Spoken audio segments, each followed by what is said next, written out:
సూర్యాపేట జిల్లా కలెక్టరేట్ కార్యాలయంలో మునుగాల మండలానికి చెందిన పిడమర్తి వెంకన్న ఏలిసమ్మ వృద్ధ దంపతులు ఆత్మహత్య యత్నానికి పాల్పడ్డారు. తన కుమారుడు మరణించగా తన కోడలికి ప్రభుత్వ సహాయం మరియు ఉద్యోగం వచ్చినప్పటికీ తమను పట్టించుకోవడం లేదని ఆవేదనతో వారు ఆత్మహత్యకు యత్నించారు. సూర్యాపేట కలెక్టరేట్ కార్యాలయంలో మునుగాల మండలానికి చెందిన పిడమర్తి వెంకన్న ఎలిసమ్మ వృద్ధ దంపతులు ఆత్మహత్య యత్నానికి పాల్పడ్డారు. తన కుమారుడైన పిడమర్తి చిరంజీవి మాజీ ముఖ్యమంత్రి దగ్గర గన్మ్యాన్గా పనిచేసేవాడని 2 సంవత్సరాల క్రితం రోడ్డు ప్రమాదంలో తన కుమారుడు మరణించగా ప్రభుత్వం నుండి వచ్చిన ఎక్స్గ్రేషియా మరియు ప్రభుత్వ ఉద్యోగం తన కోడలైన రజనీకే చెందిందని, కుమారుడు మరణించడంతో కోడలు తమను పట్టించుకోకుండా అన్యాయం చేసిందని వారు ఆవేదన వ్యక్తం చేశారు. సూర్యాపేట జిల్లా కలెక్టర్ తనకు న్యాయం జరిగేలా చూడాలని వారు వేడుకున్నారు.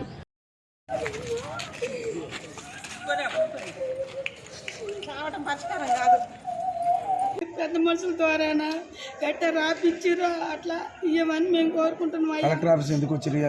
ఎందుకయ్యా ఎవరన్నా లేక మేము పోయినాం అయ్యా, ఎవరు సరిగా పట్టించుకోలే. డీజీపీ గారు కూడా ఇక సూర్యాపేట పోయినాం, మా కోదాడు పోయినాం, ఎవరు పట్టించుకోలేదు అయ్యా. 5,000 కూడా రాపిచ్చారు, అవి కూడా నేను చేసుకుంటారు పోరు అన్నారు అయ్యా.